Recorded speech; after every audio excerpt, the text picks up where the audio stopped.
up high. Turn it up, it's time. Tall boy on the line. Loud breeze, they will last. Raise your glass up high.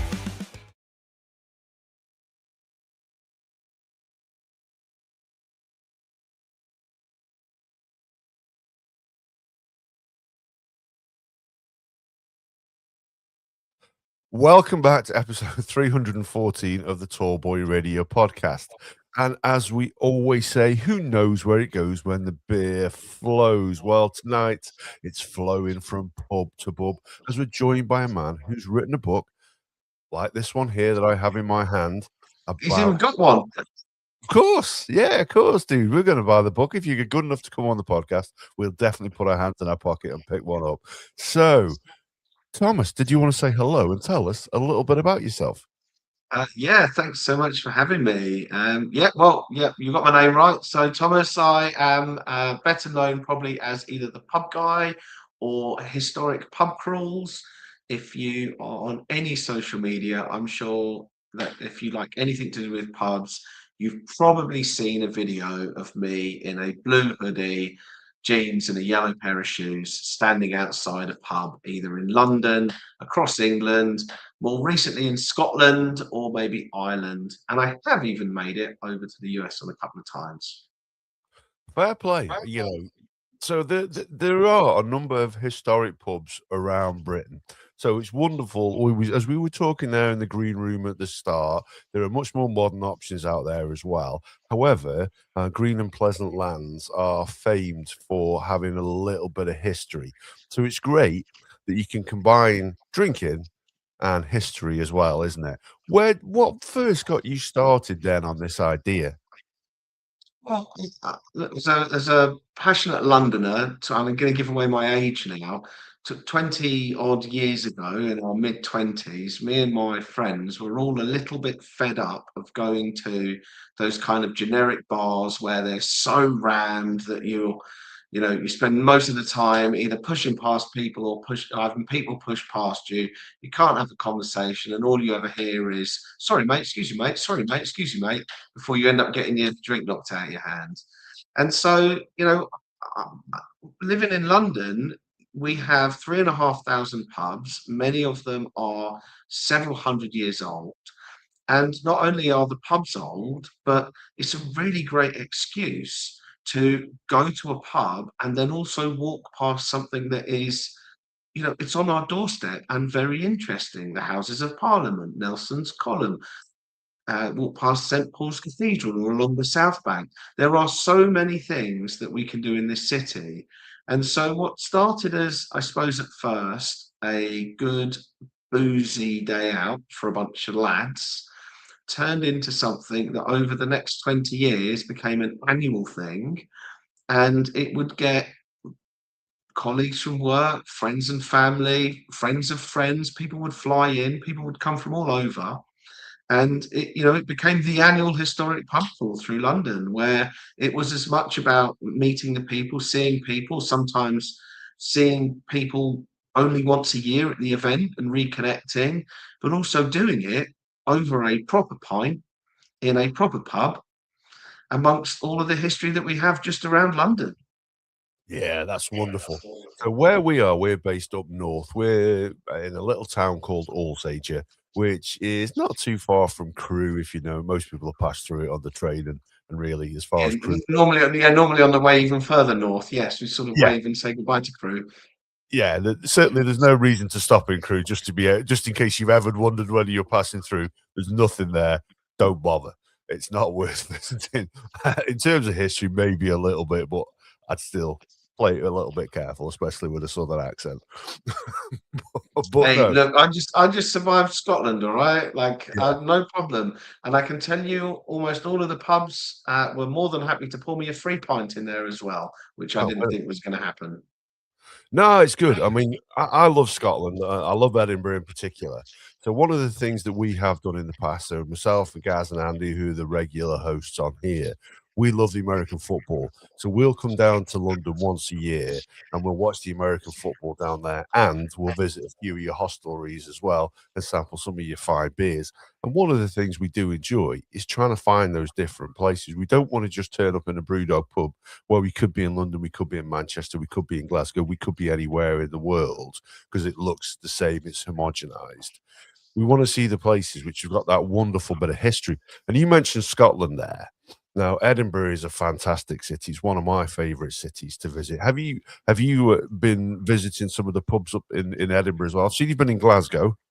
Yeah, I literally got back 3 days ago, 4 days ago, and the days were so long, the nights were so late that I almost feel like I've got a little bit of jet lag. I can imagine. I mean, I obviously had to go to Scotland, just from the sheer demand from, all the lovely social media followers I have. They are wonderful at recommending places to go. And by the way, this wasn't ever a thing. Like, this was a hobby for years and years. And then one day, and I'll see if I can find one day, when my company I was running folded, as startups often do, particularly during difficult economic times. And I thought, well, over the summer, I was lucky enough to be able to say, look, if I take a few weeks off and think about what I want to do with myself next, I'll write the pub crawl for my birthday, which is at the start of September. So, that was a date for me to work towards.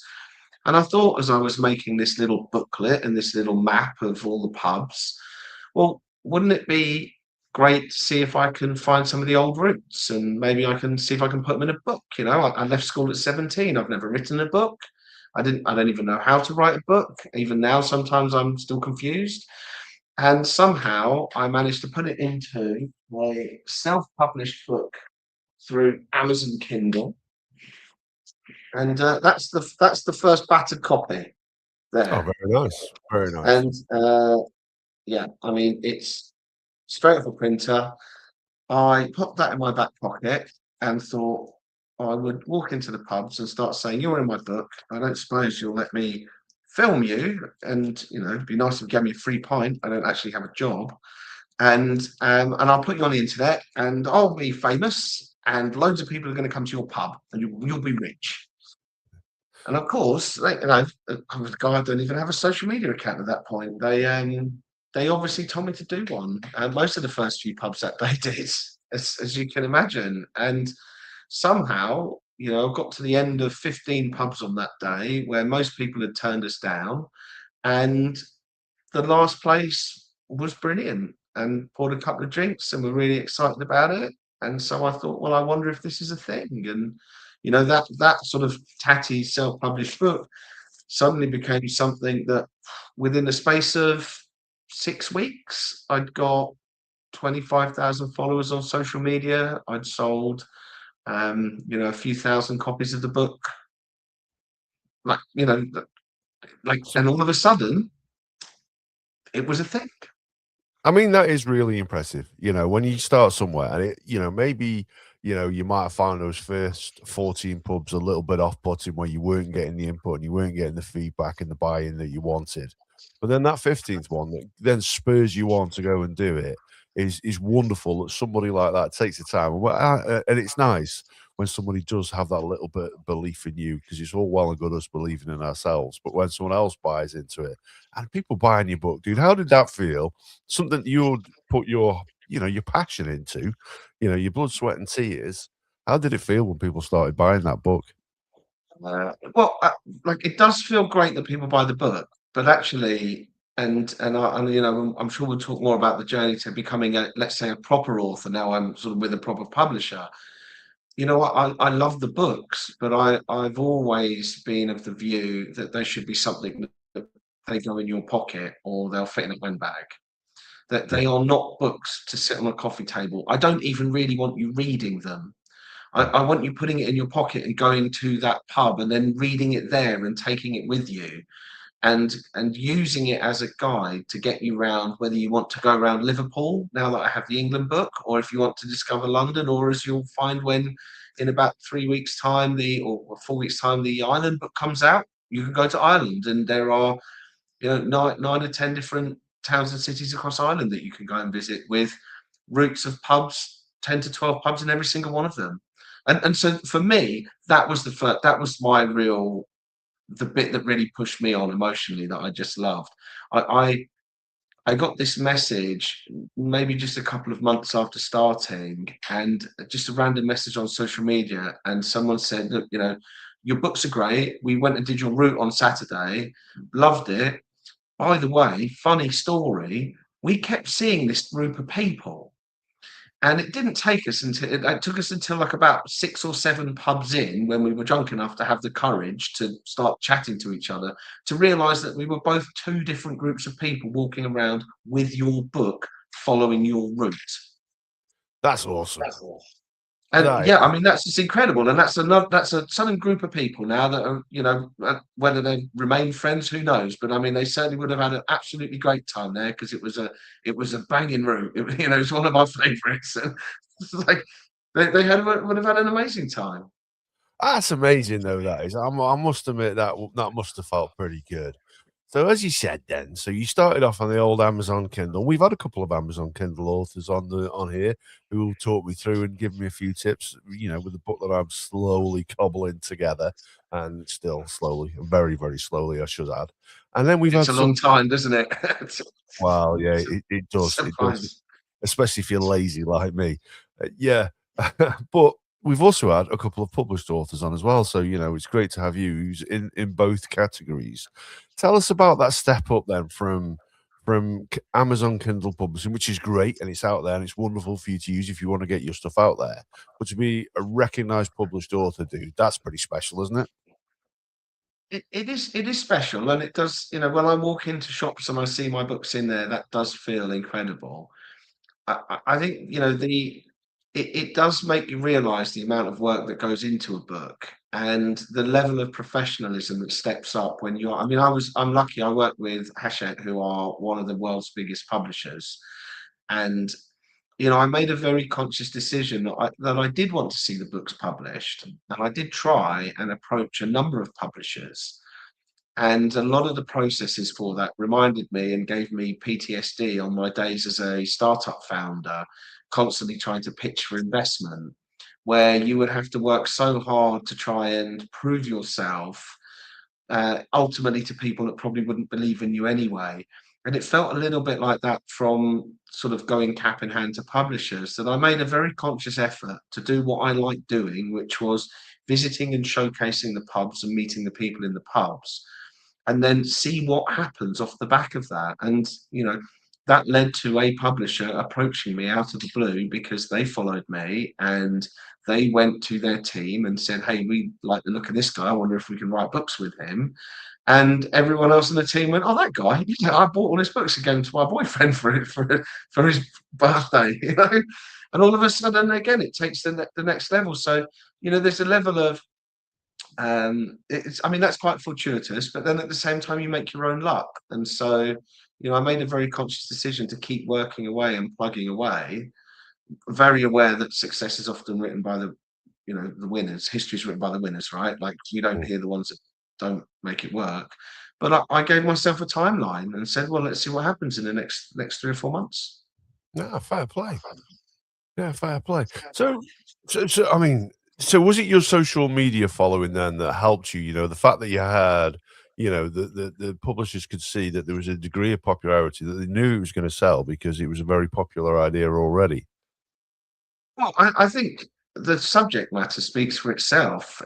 Who would have thought that people like to see a fairly average middle-aged man go and show them a pub in a way that puts the pub and the people behind it first?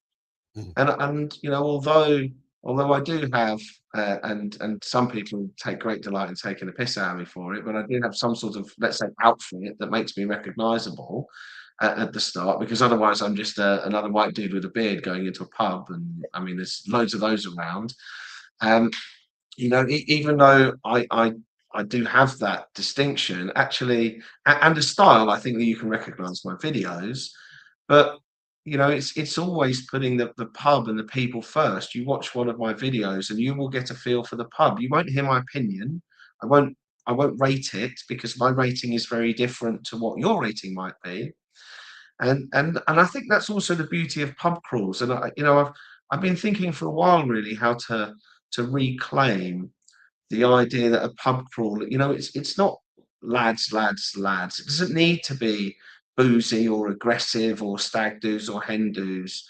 It's what happens when you go to a new, like a town or a city. Whenever you go anywhere in the world, you normally start somewhere where you have a drink and you start planning your day, or you stop halfway through, or that's where you finish. And by the way, that could be with your mates. It could be on a stag do. It could also be with your kids, and you sit in a pub by the river, having fish and chips.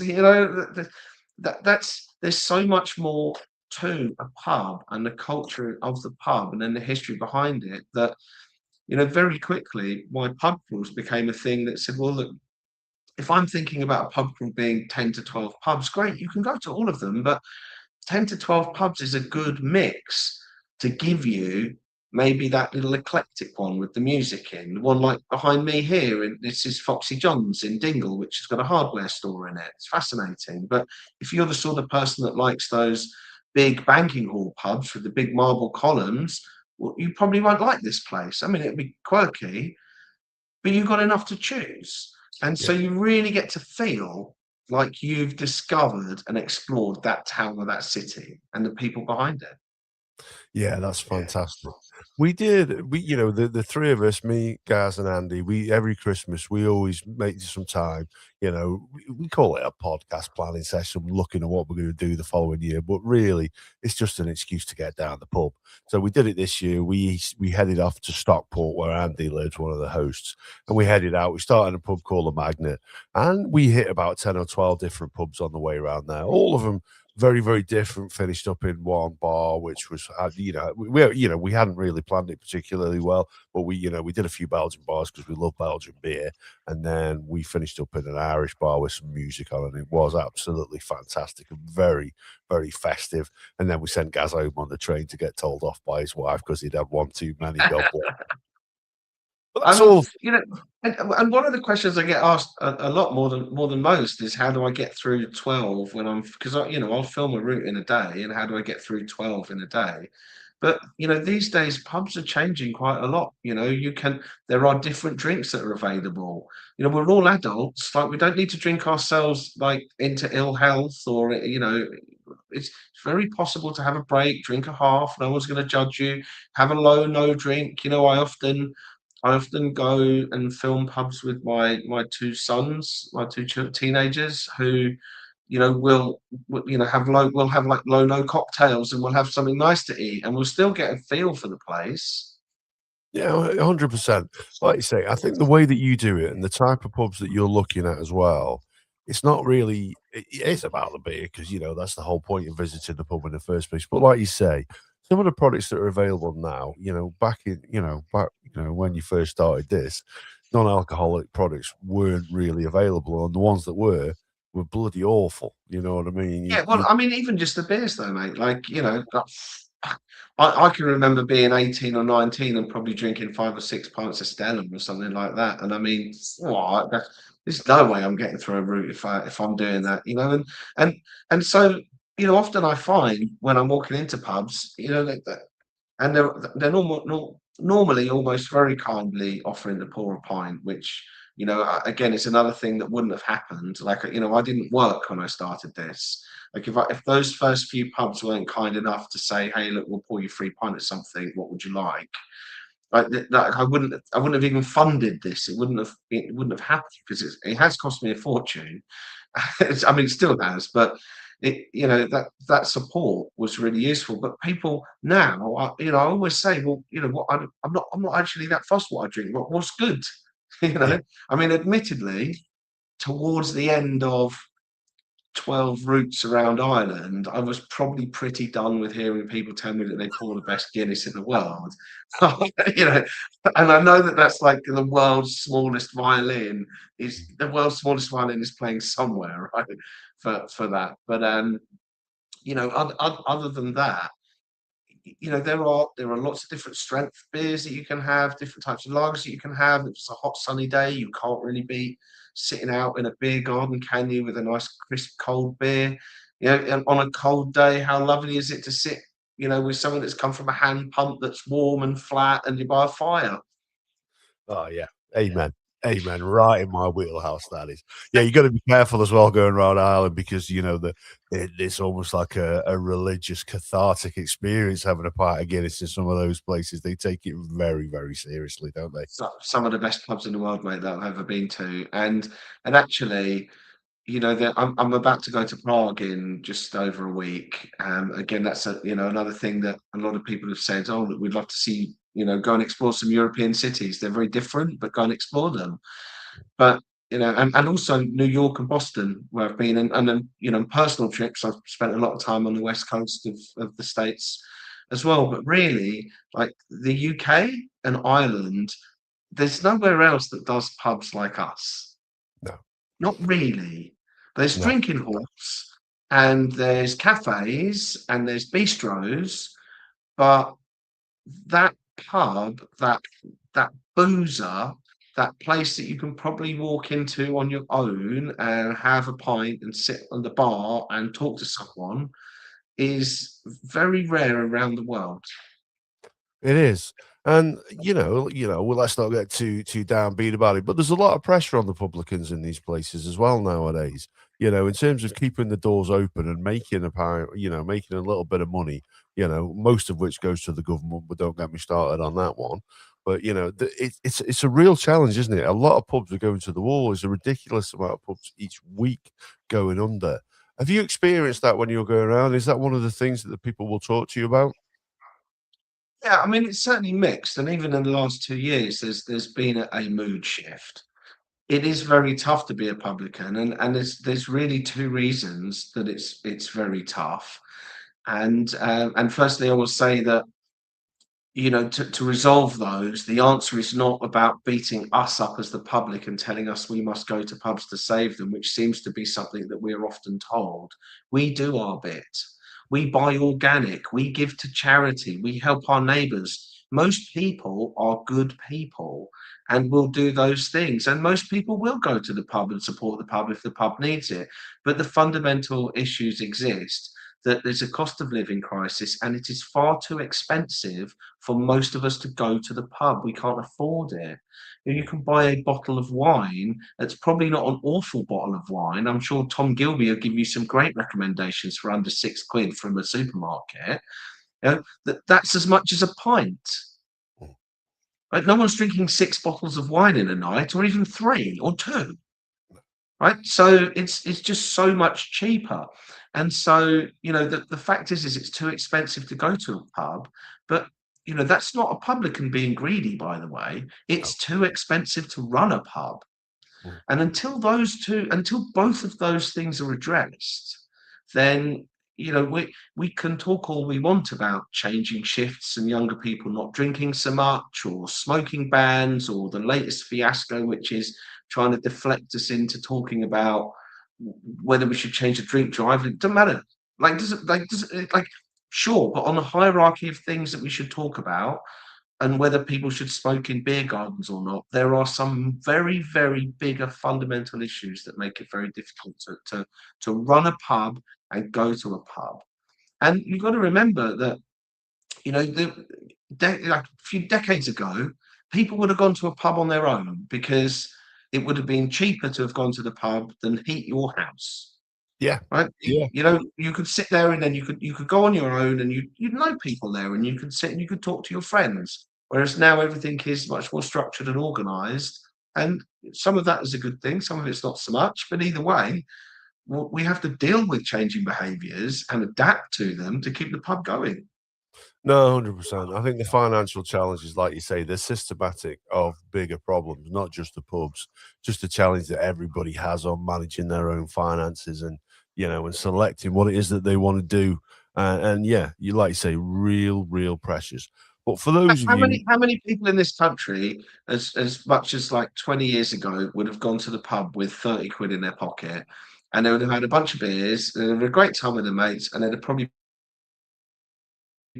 picked up a burger or kebab on the way home. I mean, in London, that's not even a couple of rounds, by the way, if there's 4 of you. No. No, no, no, no. See, we're from up north, so it's a little bit cheaper up here, and, yeah, It might be a little bit cheaper, but I bet you're still mostly on £5 a pint. oh, yeah, minimum £5 a pint we are talking, yeah, Right. it's You know, like that's not a trivial amount of money. And again, I would never encourage anyone to drink irresponsibly, but it's very reasonable that you'd go out of an evening and drink 4 pints of beer that's like 3.5% or something like that. mm. Amen. And we notice it more when we do go down to London that there is a difference in the prices. But like you say, the disparity actually isn't that great nowadays. You know what I mean? It's not. It's There's no such thing as a cheap pint anywhere. So when you're visiting your pubs as well, you've written your books, like you say, your fantastic books, which, like you said, will fit nicely into your pocket, into your back pocket or your backpack where you're going around.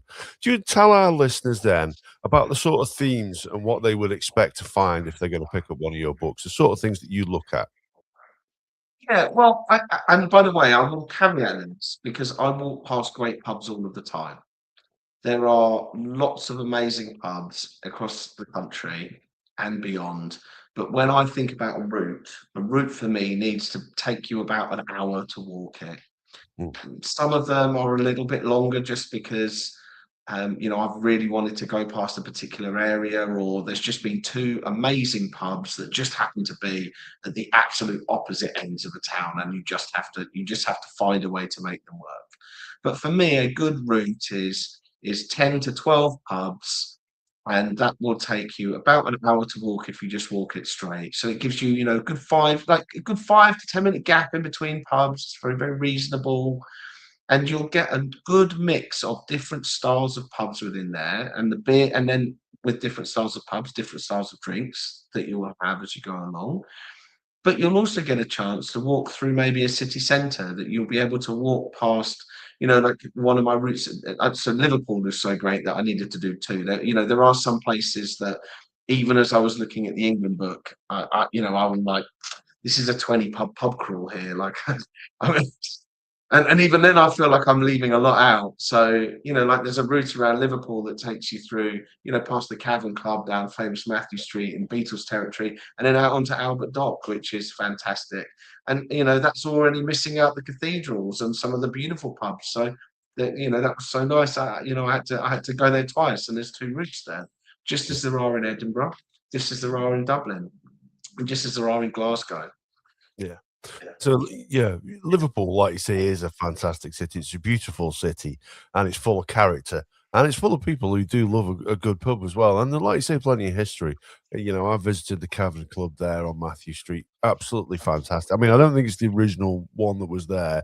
I think it's built over the other side of the road now, but it's still got all the character. Depends if we want to rage bait the internet. We can just say something about it and then just watch everyone lose their minds because Yeah. I mean, you walk around the Cavern Club and they will tell you that there are parts of it that's original and that's where the door was and stuff. But Mm. um, we see how much like. But I mean, history's relative, by the way. Yeah. Like I really enjoy. So I recently put out my historic pub course in New York, and that has 10 routes around New York. And again, it's relative. You don't have like a Seven Stars or the old Cheshire cheese that's from the 17th century in America. I wonder why. But there's also, they had a thing called prohibition. I mean, how much did our hospitality change when we lost, or not lost? We had on and off trading over a few years around COVID. Yeah. Now, can you imagine what would happen in this country if you banned alcohol for 9 to 10 years? Like, it's no surprise that there are just not that many old pubs in New York because of that very reason, right? Yeah. In America, that's a primary reason. But what it does mean is the ones that have survived, and then also the ones that opened up pretty much as they came out of Prohibition, are really interesting places. Yeah. Yeah, I've been to New York a couple of times, and it is a beautiful city, and very, very different to the type of place you're going to grab a beer in the UK. Like you say, our UK pubs are fairly unique. And just while we're on the subject of America, actually, I might just pick your brains a little bit. So I've got my cousin he lives in San Antonio in Texas. He is a Texan. He's an American. He's from Mississippi originally, and he transplanted to there. Now he's coming over to the UK in May of next year with a couple of friends, and we're going to start down in London and make our way north over the space of about 10 days up to Edinburgh. And and it was probably there that I found your book, like Kevin, who's one of the guys coming on the tour. I know he follows you. He's got one of your books as well. Give us an idea of a few towns or places which would be remiss of us to miss off that list of places to visit, and maybe a couple of the pubs as well that we should also be paying a visit to while we're there. Yeah, I mean, it's so tough, isn't it? Because there's always so much A lot. choice. For let's say for tourists coming to London, there are a couple of routes that I think work really well from my books. In the first book, in volume one, there is a route that takes you from Fleet Street down to London Bridge. And so within that route, you get the Bank of England, which has literally got a bank vault underneath it where they keep the beer. Used to keep the crown jewels there, by the way. And I've been in there. It's incredible. There and you've also got the Cheshire Cheese around the corner. You've got over the river, the Inca, which is where they shot Mission Impossible, which is another really, really old pub. And then you finish at the George in Borough. So, of all of the routes in my book, that might be the one that I would say as a tourist that you might go to. And the counter to that is I also, I recently went and reshot my route from Waterloo to Covent Garden, which doesn't sound like that should work as a route, because for anyone who's listening from London, they would go like, how do you get to Waterloo from Covent Garden, right? And it's a mile and a half, but the city centre is very small. You can loop round past the Houses of Parliament, down Whitehall, round Trafalgar Square, Nelson's Column, and up into Covent Garden, and you get to take in the Marquis, which is my favourite pub. That's the one Green Day played in. Right next to the Harp, I think you'd struggle to find two better small pubs together like that close anywhere in the world. Possibly, that's a place. And then I really can't wait to share more about my roots in Scotland. It was so great that when we finished filming out on the west coast of Scotland in Ayrshire like a few days ago, went back to Edinburgh just for a couple of hours, met some followers there, and just went out for some beers.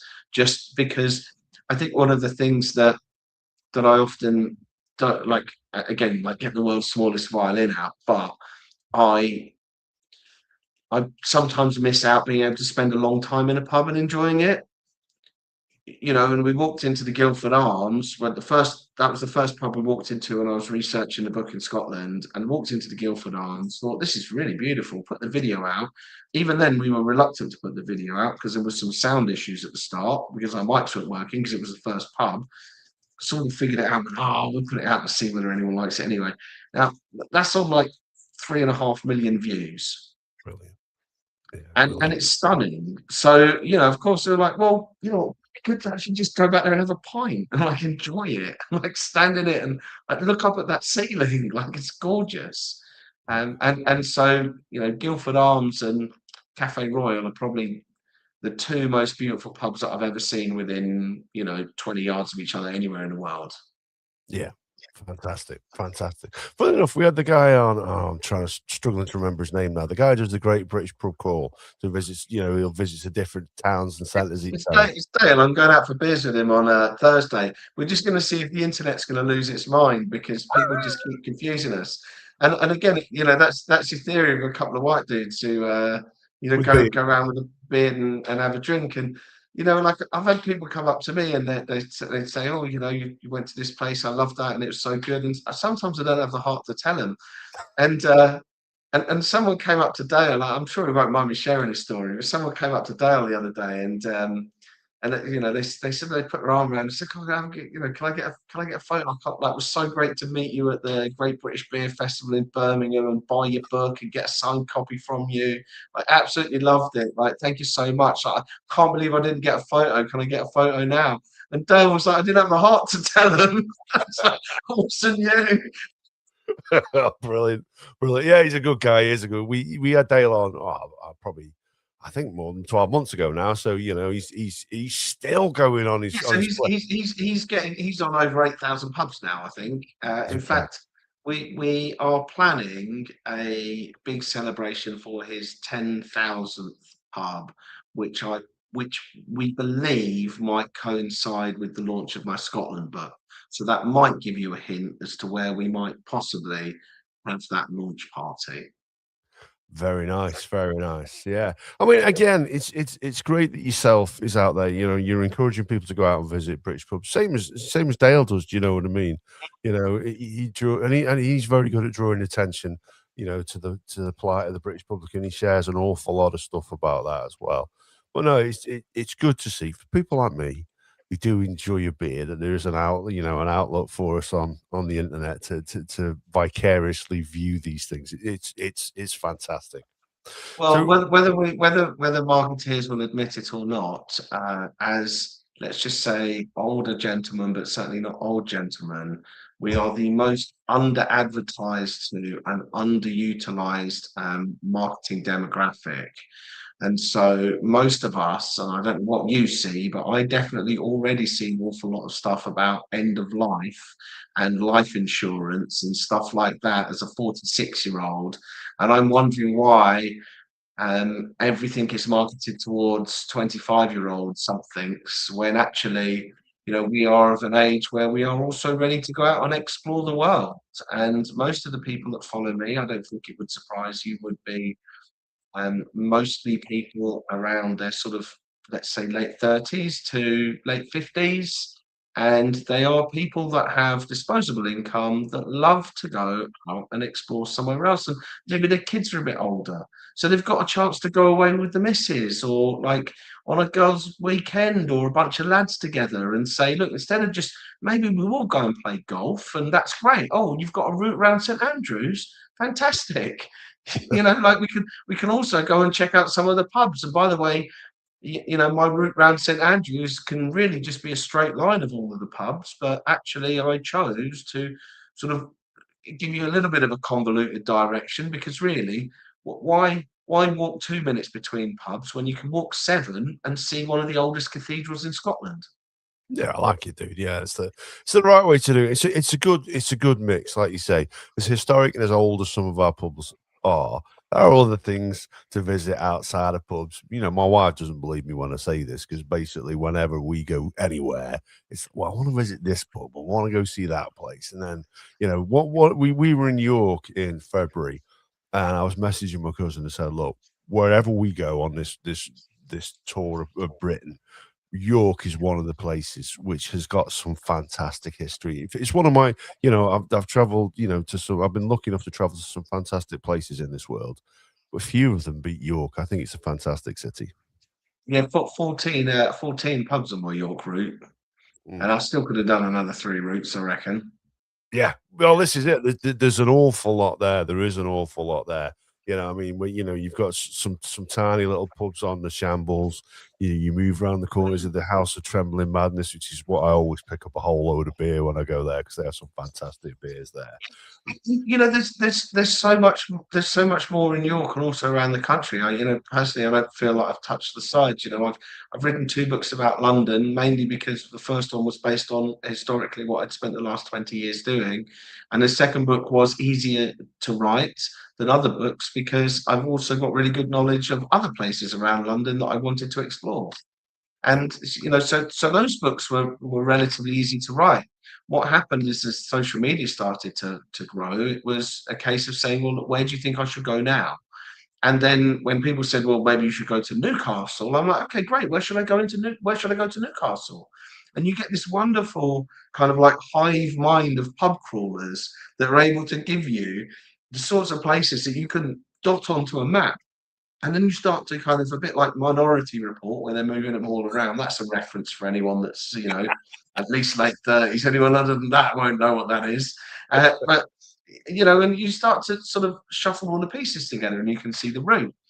And I mean, it's I think Dan's wonderful getting around the country. It's very expensive to do, Good. and I think that the only thing that really stops me from ramping up and covering even more places really is a lack of sponsorship and support within the pub trade and with pubcos and within the beer trade. It's almost entirely been funded.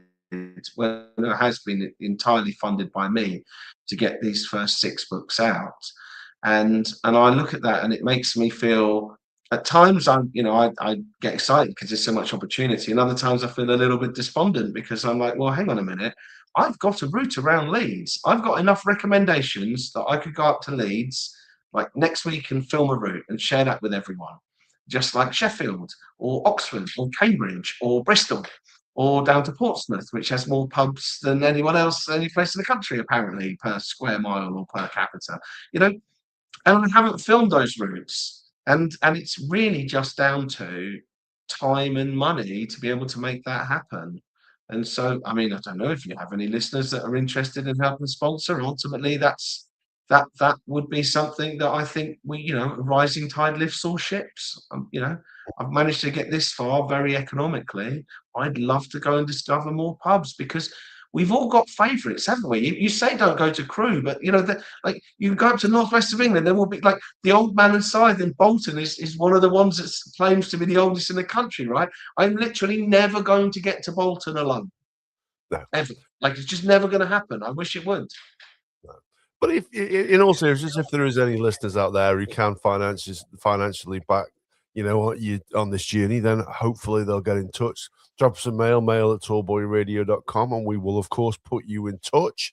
And that would be fantastic if we did. I am being facetious when I talk about Crewe. Truthfully, there isn't a lot there, but if you do ever go there, and I think, I mean, there's places all around the country, and you see other creators, really talking passionately. There's a chap on Facebook, Plymouth on Tap, talks about it.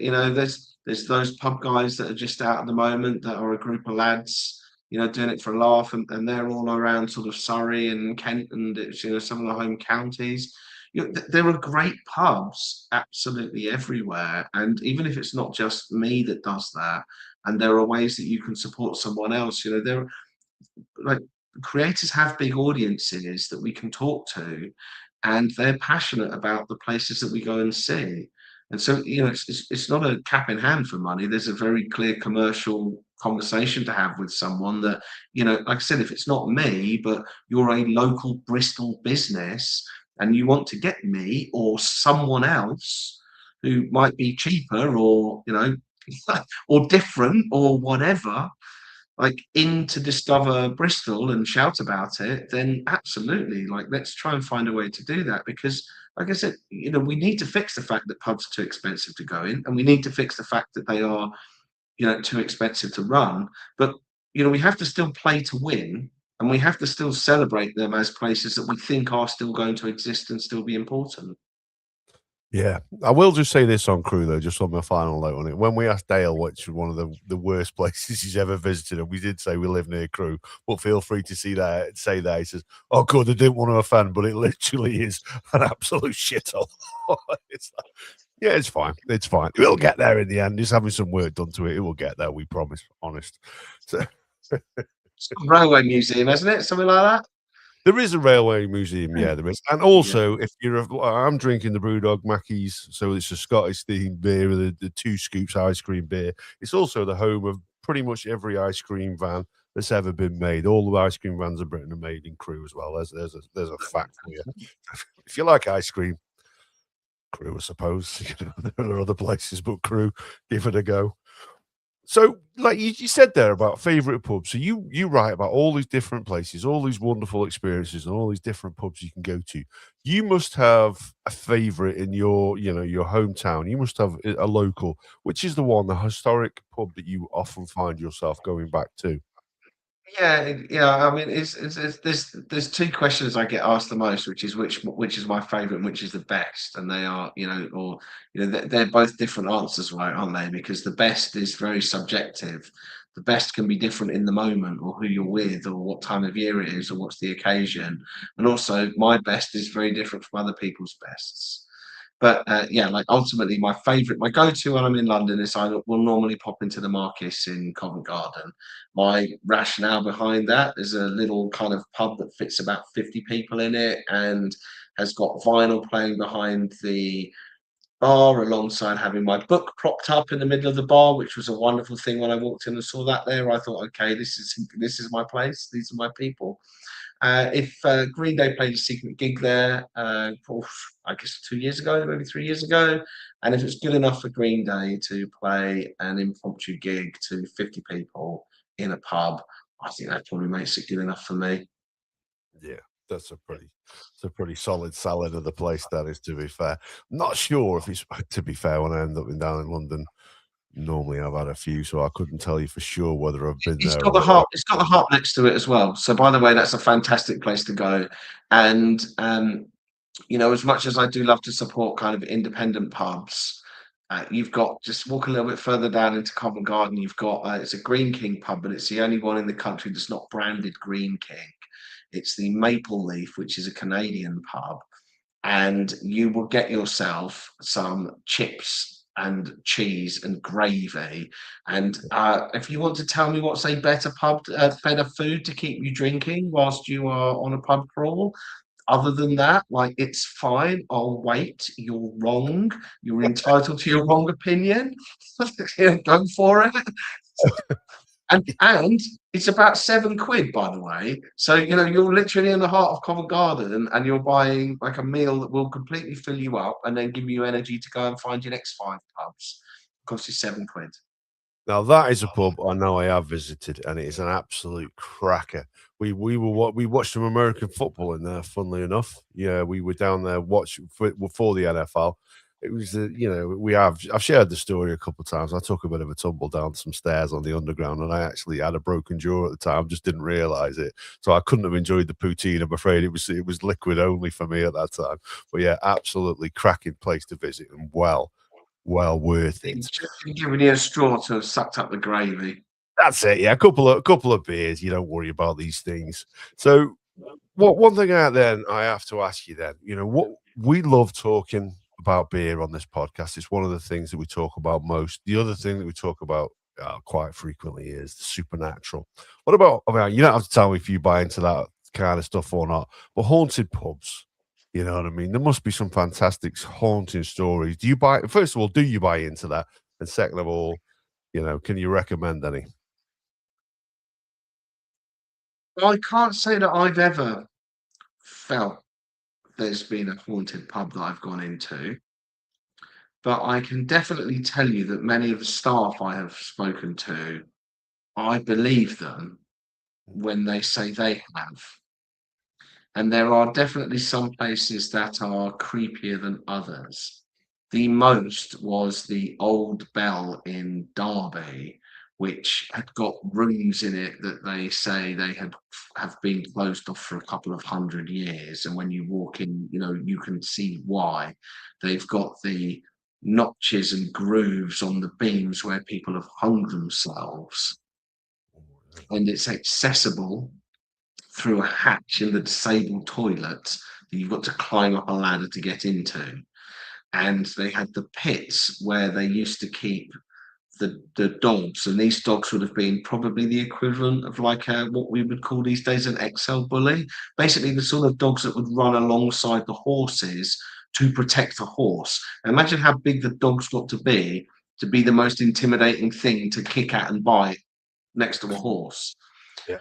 And I remember saying to my youngest lad, I was like, "Oh, let me give you the camera and just crawl into the kennel there so you can get some footage around the sides." Nope, nope, Sensible nope. lad. Sensible. Yeah, I mean, it was great. That was the only time I've filmed anything, by the way, that when I've looked back on the video, I've gone, there's something in the corner there. That's weird. Mm, interesting. Would you ever do a book of haunted pubs? Is that on the agenda?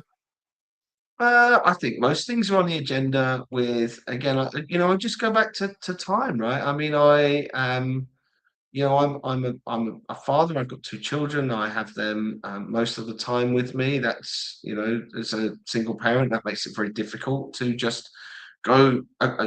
just flippantly across the country or into another country. There's a lot of planning that always goes into everything. And I've always got ideas and options, and I'd love to do not just haunted pubs, but perhaps exploring all of the oldest pubs around the country.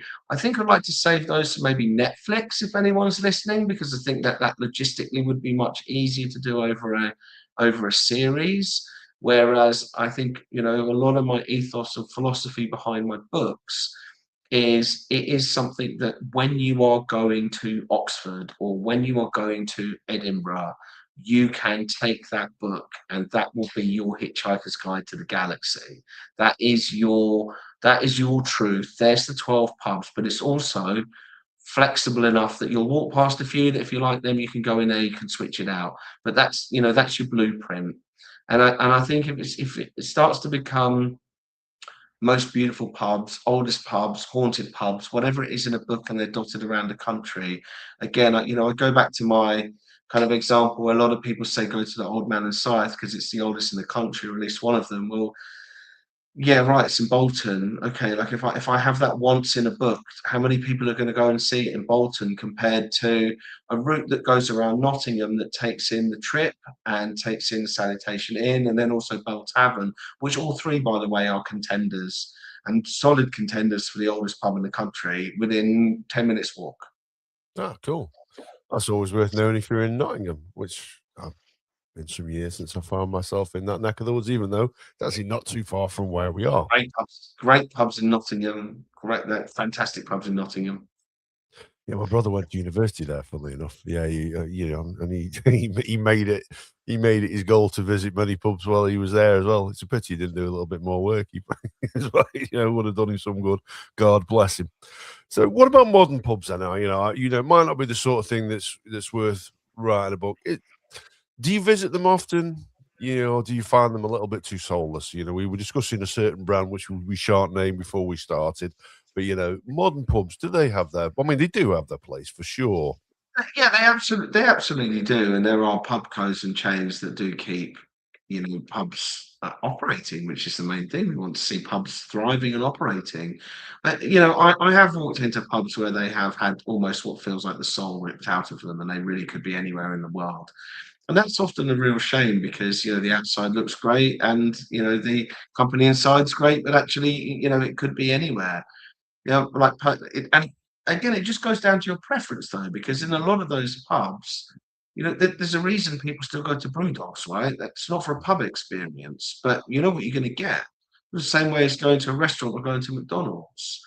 There is some value in standardizing it, and people like that. It's just, again, I very rarely give my opinions. I just show the pubs, and you can make up your own minds. But for me, my opinion is that no, I like going to Mac and Sons in Southwark. That feels like an Irish pub, but it's in London, or the Devonshire, which is worth the hype, by the way. It's a fantastic place. I love those kind of places that are just noisy, busy, full of stuff, full of higgledy-piggledy things everywhere. It's organised, but it's chaos. I love, like, this place, Foxy John's in Dingle behind me is just stunning. Mm. But at the same time, like, I think that there are lessons that if pubs had a little bit more freedom and a little bit of budget, which again is really tough in the current climate, can they do things to their pub which makes it a little bit unique? There's always a story with them, by the way. Mm. And I've filmed lots of Green King and Fuller's, and I've filmed pubs that otherwise might not look necessarily that interesting, but they've often got really great stories behind them. Yeah, like you say, many of the ones in York as well, are very, very well storied with the great stories of the highwaymen and what have you that they have to tell.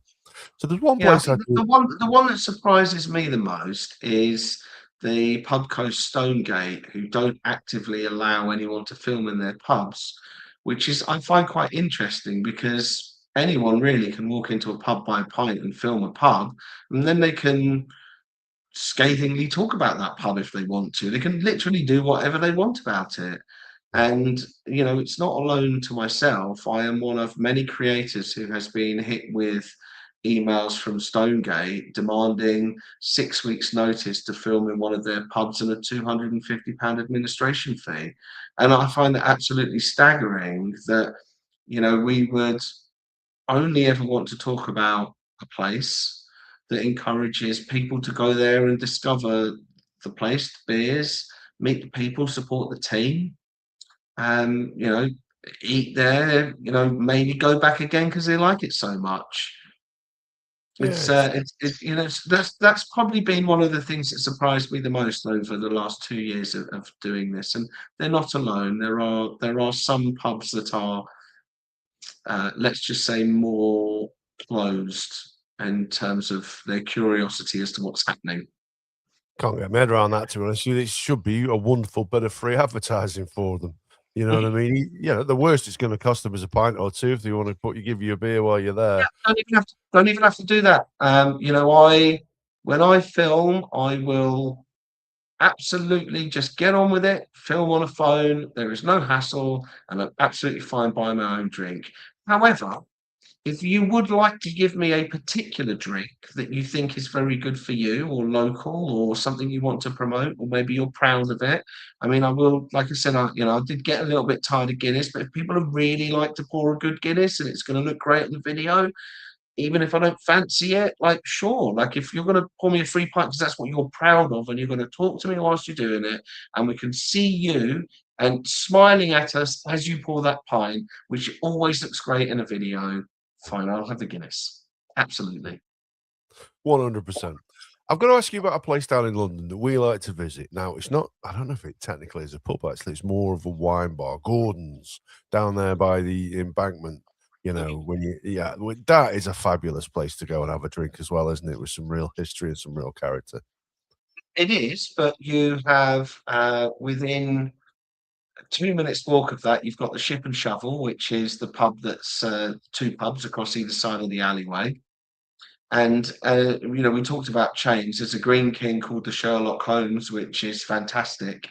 It's got a replica of Holmes's lounge and study upstairs, which is fascinating to look at. I've been lucky because I've been one of the very few people that they've actually unlocked the door and let me go in there and film it. Wow. It does smell pretty musty. I would say it's not a great experience because it's closed like for a year. But I mean, it's fantastic. And then that's at Gordon's, you're a couple of minutes walk away from the Harp and the Marquis, and then into the Maple Leaf. So yeah, I'm sure Gordon's is great, but I've just reeled off 5 pubs within like less than 5 minutes walk of that I think are amongst the very best in London. Well, listen, the next time I'm down in London and I fancy a drink in Gordon's, I will listen back to this episode and make a note of those and make sure I do visit those places.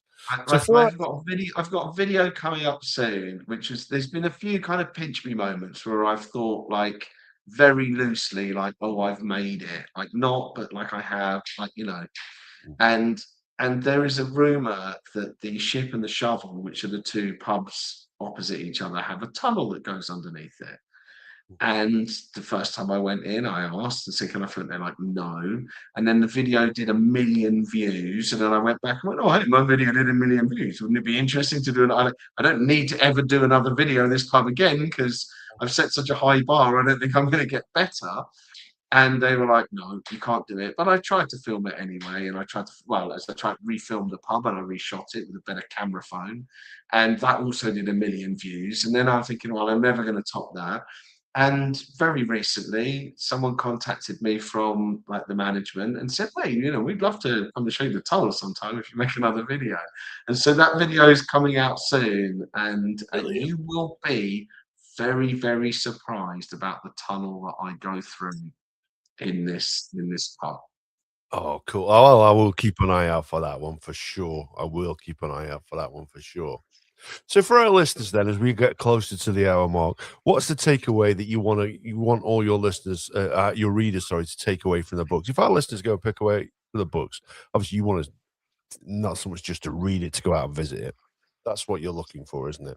And that's exactly what I'm looking for. Every single one of my books, at the start of every chapter, has a small summary that says these are the sort of things that I like about the part, like the routes and the pubs, and these are my highlights, and this is what you'll see along the way, and this is how long the walk will take you. And so, I would encourage anyone, whether you buy my books on Amazon or Waterstones or from an independent bookstore, maybe you can buy it from a book in like Daunt Books in Marylebone or a physical bookstore. They are stocked all around the country. Or you can visit my site, which is buythebooks.pub, and you will get signed copies. It's obviously a little bit more expensive because I don't quite have the economy of scale to offer free postage like other places. But it is at cost, and you get a signed copy of the book. And I want you to take that out. I want you to pop that book in your pocket. I want you to take that out with your other half or with a group of friends. I will say financially, it was probably a terrible decision because, of course, 8 mates all buy one book, and that they buy one book between them, and there you go. That's all of a sudden, I've sold one book. 8 people are feeling happy. So maybe just in case you might lose one along the way, I would encourage any group of more than 6 to have at least a couple of books amongst you. It will go at least some way to being able to put some food onto the table for my children and possibly Absolutely. give me a chance to go out somewhere else. Fund some more books, you know what I mean? You're funding the future of these books, so you're going to need at least one backup copy if that's what you're planning on doing. There you So go. listen, I've really enjoyed this conversation, Thomas. It's been fantastic. You know, we got together a day earlier than planned because that's life, and that's, as John Lennon, put it, life's what happens when you're busy making other plans, and we're happy to accommodate it. I'm really, really glad that you could free up an hour for me. Honestly, I've really enjoyed Oh, listening. that's really kind of you. I'll leave you on one. I'll leave you on one thing because I still can't quite believe. A couple of days ago, I had a big profile piece in the Telegraph, and I've got a couple of TV appearances coming up soon, which I'm looking forward to. This was a hobby, and we're often showing the success of people where history is written by the winners, and actually it's really not that easy. There's a lot of hard work, and there's a lot of luck that sometimes you make your own luck. And so I think that this isn't always like a journey where you can kind of drive yourself really hard to the end goal. Like sometimes we stumble out of into our dreams, and where we end up just the same way we stumble out of the pub. I've done plenty of that, I can promise you. So yes, thank you very much for spending that little bit of time with us, and and sharing those kind words. And definitely, if anybody is out there wants to pick up a copy of his book, I would recommend going to his site. What was it again? Buythebooks.pub. Yeah, buythebooks.pub. Yeah, head there and get yourself a signed copy. It's worth the extra little bit of postage. And certainly when I'm heading down to London in May, I will make sure that I do that. So keep an eye out for when I do order one of those books, because I promise you that I will. So it just leaves me to say thank you. And we will be back next week when we will be talking about something entirely different again. Take care. Friends around the mic, kicking back, alright. Day turns into night, podcast in the spotlight.